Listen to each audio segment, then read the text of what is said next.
Danny Flexon here for SecondsOut. Delighted to be joined by my old friend and Sky Sports Head of Boxing Development, Adam Smith. You need a shorter job title for my sanity, but apart from that, how was that? We've just seen the media workout. Richard Riakporhe, Deion Jumah, watched everyone go through their paces. Anyone particularly impress you more than usual? I think there's a great variety on this show, and I think that's what we want to do alongside Boxer is they're building a really interesting stable of diverse characters, male, female, some really good stories. And obviously the main event is a fantastic fight. It's something we pushed hard for when Mikhail Lawal was off and Fabio Turchi was off. We thought, listen, let's just get Jumah in straight with Riakporhe. There's history there. It's a London rivalry, both unbeaten. I think it's a fantastic main event. Really pleased to see Dan Aziz back. He was a real star at Wembley on the night he beat Jose Burton. I thought he boxed really well. Love his attitude. He's a bit of a throwback. Fantastic that we've got him on. And look, Caroline Dubois is someone I believe is going to go a long way in this sport, a real long way. So it's always great to have her on any media workout on any week. So looking forward to seeing Sweet Caroline back in action, the Azim brothers.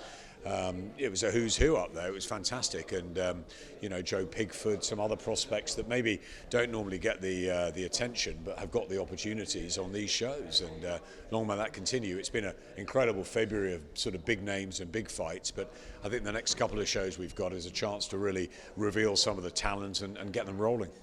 I was talking to Ben Shalom about this earlier. How important is it that you guys kind of keep the wheels turning, keep the momentum going when there's not a massive crossover fight like a Khan Brook or something like that, that you still deliver high quality in between those peaks, if you like? I have to calm Ben down at times, Danny. As you know, he's very enthusiastic, he's very bright, and he's very good. And I think he's going to be brilliant. However, we can't have every day in the sun. And the pattern, the way boxing works is that there are a few, really big nights in a year, and at other times you've got to make sure that there's really good competitive trade fights on, that the stars are developing for the future, that there's tournament shows. We've got a lot of great things in our locker. There's going to be a back-to-back tournament double in April and May. I said to Ben, I think it's been too long since we had the last one, but we had that fantastic February where you have huge fights both on Sky Sports and on Sky Sports box office. So it's difficult, everyone's sort of pretty exhausted after that, and you have to go again, and then you don't have maybe some of the really big names ready yet again. So we've got to go down the stable and go through and find some attractive, 50-50 or 55-45 matches. I think that's key up and down the card, and to really give good night's entertainment from top to bottom. And I think that's what Ben's doing both on March the 26th and on April the 2nd. Now, I mentioned Khan Brook there. It was reported recently that Amir Khan had asked for step-aside money for Conor Benn to fight Kell Brook. Is that just a way of kind of maximising his own kind of potential in commercially, if you like? Does he genuinely intend to fight again? I'm not sure about any step-aside money. I spoke to Amir on the night of the Kell Brook fight, and I felt he was possibly thinking about moving on with his life, but I'm hearing in the last few weeks that he wants to go again, he wants to fight again. So, let's see. It's whether he wants step-aside money, whether he wants to come back in the ring, whether he was disappointed with what happened against Kell, whether he was not quite right, I don't know.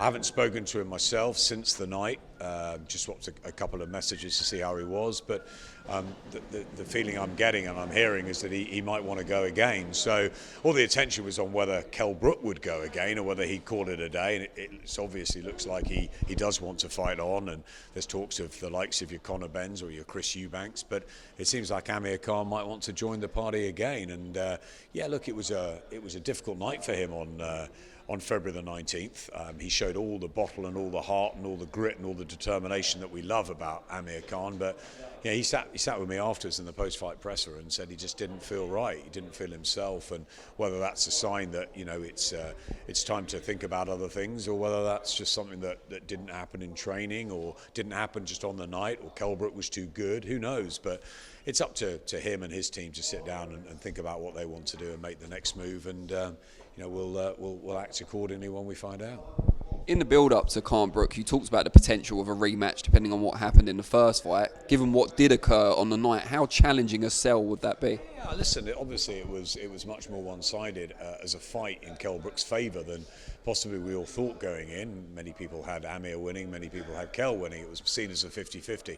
I think what we knew is that we couldn't predict anything, so it didn't really surprise actually that sort of one dominated. Maybe it was a case of sort of who had more left at that point, and Kell Brook roll back the years. As I said, Amir was incredibly brave and tried everything in there, but the stoppage was right. I thought it felt a really clean fight and a clean outcome, and I loved the respect between them both in the ring afterwards and at the post-fight presser. And I thought that's it. That's the sort of, there was closure. So I feel that would be a sort of odd one to go again with it. But he has got the rematch clause, and if he does want to fight on, we'll have to see what he wants to do. But I wonder if he'll want to go back in with Kell. I think that's sort of done now, and it'd just be interesting to see what both of them decide to do, because neither of them have got, in my eyes, have got anything to prove in the boxing world. Amir's thrilled us, and I think we did an interview straight afterwards, or in the next couple of days afterwards, and I said that if it is the end for Amir Khan, we thank him for everything. He's given us an absolutely incredible ride, and Fariel, his wife, reached out and said thank you for your kind words, and it felt to me as though maybe that would be it. But fighters are fighters, and they that's what they do. And if Amir, he said to us in the build-up that he felt amazing back in training, so maybe he does want to continue, and we'll wait and see. And I guess I'll wait for Ben or for him to tell us what's happening, and then we'll think about what we're going to do next. But as far as Kell goes, I guess if he wants to fight on again, which it looks like he does, he's been giving all those those signs, and then there's so much out there for him still. Should he want to stay around the welterweight limit, I think that's tight for him at 149. He just about made, or move up and into maybe the territory of a Chris Eubank Jr. So lots of plates spinning around, and I think they'll all fall. And while they make their decisions and we wait, we concentrate on what's at hand, which is March the 26th at Wembley, April the 2nd in Newcastle, and April the 16th in Coventry. And I can't wait to be at all three. And May the 7th somewhere with some unknown main event at the moment, according to Ben. But he wouldn't tell us any more than that. You mentioned, we talked about Sky Sports box office and big nights and plates spinning. Someone who's got their plate spinning at the moment in a number of ways is Anthony Joshua. Eddie Hearn said recently he expects Joshua's next fight, whoever that's against, to be on Sky. Is that your understanding? And is there any preference in terms of who you'd like him to fight? For example, would you like him to fight a fellow Brit? I've always said to you, Danny, that I think Anthony Joshua will finish his career on Sky. He started with us. I don't see why he'd go anywhere. I know that the contract ran out at the end of the first Usyk fight. Whether there'll be a second, who knows at the moment. But the first Usyk fight, it ran out. There's conversations going on behind the scenes, and I remain confident that Anthony and Sky will continue being a terrific partnership. I'm glad Eddie said that. And look, I mean, it's first and foremost there's a horrendous situation in the world at the moment, which is far more important than boxing. And our hearts go out to both the Klitschkos, and who we know very, very well, and Alexander and Vasily, who are on the front line back in Ukraine. And Alexander, I'm sure, is not thinking about anything other than his people and his country at the moment. So let's just wait and see. I'm sure Freddie Cunningham and AJ's team are working out what to do next, because of course that was the rematch clause. They evoked the rematch, so they expected that to be next. If there is a sort of interim fight or another fight, we welcome that. We'd love to see AJ back in the ring in May or June, and that'd be brilliant. It'd be great to go back to Tottenham or something like that. It'd be fantastic, wouldn't it? And have a sort of spring-summer occasion. We know we've got the Tyson Fury Dillian White fight at Wembley, which is massive sellout, which is fantastic. It'd be great to have another big British fight, and why not? Why don't we get a sort of British heavyweight fight, whether it's the likes of a Joe Joyce, or could we tempt even Daniel Dubois was here today. I know that they're looking at the Trevor Bryant fight, but I don't know whether it's a fight like that, or they go to America and think of one of the opponents there. Obviously Deontay Wilder, who knows what's going to happen with him, the likes of Luis Ortiz and Andy Ruiz. But if he's preparing sometime down the road for an Usyk fight, maybe a southpaw would be a good idea. And whether that's, I know Otto Wallin's thrown his name into the hat, and there's I don't think we want to see Charles Martin again, so maybe it's Luis Ortiz. That's a possibility. But I think that while he's obviously chosen to focused full time with Angel Fernandez, Anthony, they'll obviously utilise this time properly. And I saw an interview with him the other day saying he needs to be active, and I agree with him on that. And if obviously the situation, we can't have the Usyk fight at the moment, and as I say, he's got far more important things to be concentrating on, Alexander. So I think Anthony just needs to maybe get back in the ring, soon against a decent, high caliber opponent on British soil. I'd love to see that. From a Sky perspective, commercial perspective, would you prefer it to be a British opponent, especially with Fury White being an all-domestic clash that's done so well so far? I quite like Deontay Wilder. What do you think about that? Look, I don't know. I mean, there's a lot to sort of go through, and I'm sure with the Usyk situation and the legalities there and what's happened, I'm sure they'll have to sort of assess that situation first. But yeah, I mean, he's not going to fight Derek Chisora because he's his old mate. So Joe Joyce, I'm sure, would be a really good fight, and it's something I'd be interested in. And obviously, Dillian has got his own business to take care of on April 23rd, so that limits it a little bit. But yeah, I think we just look at sort of who is available. I really liked when Otto Walling came to Cardiff. I know he didn't put on a great performance that night. There was nothing really to gain from that appearance, but he's a very good fighter. We know what he did against Tyson Fury, and he's a good guy, and that's a possibility. Luis Ortiz obviously has been hanging around a long time, and we know he can be dangerous. But yeah, Joe Joyce for me, I think that would be a really interesting fight, and Joe's undefeated, and he's the juggernaut, and he'll come to win, and and Anthony's coming off a defeat, so any of those names would be good. Talking about pay-per-view generally, I'm sure it hasn't escaped your notice that DAZN have now expanded into the pay-per-view realm. And they haven't put on a pay-per-view attraction yet, but they plan to with Canelo. I'm not sure Canelo Bivol is definitely going to go ahead as planned, but whoever Canelo fights next, it will be on pay-per-view. What do you make of that? Was it always inevitable that DAZN would have to do this?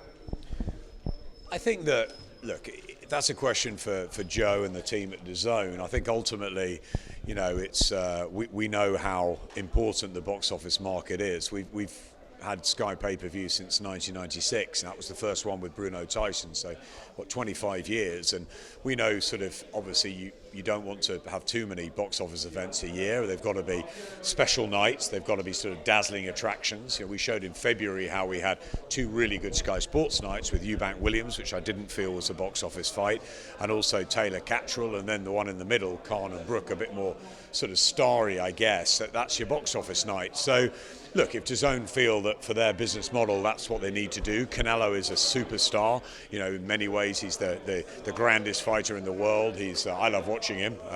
I'll certainly be paying my money to watch him. I absolutely love him. And look, if that's the way they want to go, then I guess you say it's inevitable. I don't know. I don't work at DAZN, and I don't know what their strategy is. But they've put on a lot of really good shows on their streaming service, both in the UK and the US. A fantastic one on Saturday night. I absolutely loved that fight. I thought, Connon and Wood, just both of them, heaped themselves in glory. I thought Lee Wood coming back from the brink, and thought Connon boxed so well at times. I thought it was a fantastic fight, and thank God Mick's all right, and Lee had that amazing win. So we watch that all the time. They've got some great fights coming up, DAZN, with Katie Taylor and Amanda Serrano particularly. We know BT Box Office have got the Tyson Fury and Dillian White fight. So there's a lot going on in the competition-wise. And if they feel that this is the right time to enter the pay-per-view market in the States, despite maybe what they believed before, then good luck to them. Look, the most important thing is that fighters are having, huge amounts of events. There's competition everywhere. The fans, the boxers, they're the winners. So long may that continue when boxing's in the driving seat, and it's really hot at the moment.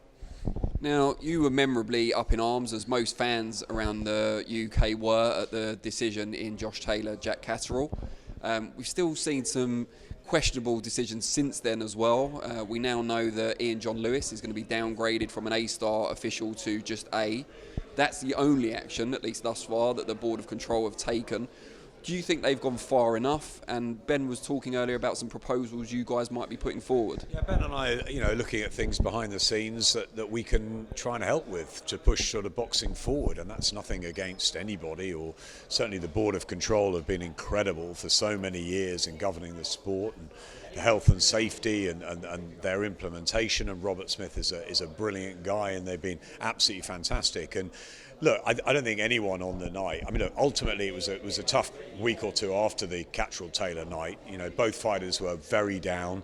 You know, Josh Taylor's family were being abused online. It was horrendous. And you know, first and foremost, these guys are family men, and they're boxers. They're professional sportsmen. And I thought some of the behaviour afterwards was atrocious, really.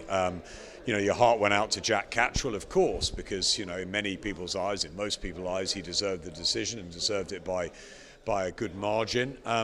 As I always say in commentary, Danny, we're not the judges. You know, we can say what we believe. That's just our opinion. A lot of people felt that way about, you know, Jack Cattrall, and I've spoken to Jack and Jamie, and, you know, they're still very disappointed with it all, and, you know, they believe that they should, you know, be obviously mandated for all the governing bodies. However it works, Josh moves up. I think it was really sad that after a, you know, fantastic sort of homecoming for Josh Taylor and a brilliant night for Scottish boxing, that, you know, it wasn't a cracking fight. It was a difficult fight in many ways. It was a messy fight. It was a fight that we believe Jack Cattrall won, but it's not Josh Taylor's fault or Jack Cattrall's fault about what happened. You know, the three judges scored it the way they did. You know, Ian John Lewis has been, you know, looked at, his card particularly, which was the 114, 111. The board have felt they needed to take action against him. You know, I know Ian. I know Victor Loughlin and Howard Foster very well, and they're great guys. They're very experienced. That's how they called the fight. That's how they saw it. Whether that's right or wrong, whether things have got to be done to move the sport forward, and maybe, I don't know. Look, in football they use VAR, in tennis they use, and cricket they use, you know, the Hawkeye, the different technology that, you know, that can prove things. And sometimes, you know, people are in outrage. Oh, it's holding football matches up. It's holding cricket up. Rugby, they go upstairs. But in boxing, we don't. And there is a lot of technology around. But look, they're three guys that do their job, and it's up to the board to look into that. They did. They came up to a decision. Jack Cattrall and Jamie Moore weren't happy with that. So we'll see, look, if anything can develop on. The most important thing is that Josh Taylor and Jack Cattrall can move on from it, that Josh Taylor goes up to 147, and that Jack Cattrall gets, in my opinion, and, you know, if he doesn't get the rematch with Josh Taylor, whether it's catchweight or up at welterweight, he should stay at the weight he's comfortable at, the weight that he pretty much, you know, won the undisputed titles but didn't get the decision, and should be mandated to fight, in my eyes, the WBO, the WBC, the IBF and the WBA. But how that works politically, it's an absolute mire, isn't it? So I just really hope that people start feeling for the fighters now. It wasn't Josh Taylor's fault, it wasn't Jack Cattrall's fault. You know, you feel for Jack Cattrall, you felt for his night. But, you know, I also felt for Josh in the aftermath as well, because there was some really unsavoury stuff. Didn't agree with the decision, still won't agree with the decision, and we'll see how things move on. But yeah, Ben and I are looking at all different ways that we can try and help support boxing alongside the board, alongside the, you know, that was part of our announcement last summer, is that we're going to be working really closely with the board on lots of different things, with the amateurs, with, you know, trade shows, with the tournament shows. You know, and we'll give our help and our support to the board in whatever way we can push to make boxing, you know, better and safer going forward. So yeah, well, it's, you know, hopefully the beginning of a lot of conversations about how we can, we can push onwards. And yeah, the board have had their meeting. They've decided what they've got to do. We'll see Ian around ringside again. He's a good guy. It's it's just that's how he saw something. And ultimately, people are saying incompetence or worse. And ultimately, it's done now. It's in the history books. Jack Cattrall should have been, in our eyes, undisputed super lightweight champion that night. He wasn't. So let's move forward. It wasn't Josh Taylor's fault. He had a bad night at the office. He was probably weight drained. He was didn't flow to me, and yeah, he had his success at times, but not enough of it. Jack Cattrall was brilliant, and unfortunately, he didn't get the decision. But that's boxing. We just got to make sure that if there's anything that Ben and I can do with the Boxer Sky partnership, is to help boxing go forward in the best possible way, and help, you know, fighters for tomorrow, the likes of your Caroline Dubois and your Azim brothers, so that when they get to those positions, that, hopefully there's everything we can do to make it the best sport we can. And it's not, as a broadcaster, it's not just our responsibility, we just cover it. And it's not just a promoter's responsibility, it's the boxing board. They're the best board, they're fantastic, they've done an amazing job for the sport, and they'll continue to do that, and we'll hopefully support them and help them out in any way we can. Brilliant. Adam, always a pleasure. Cheers.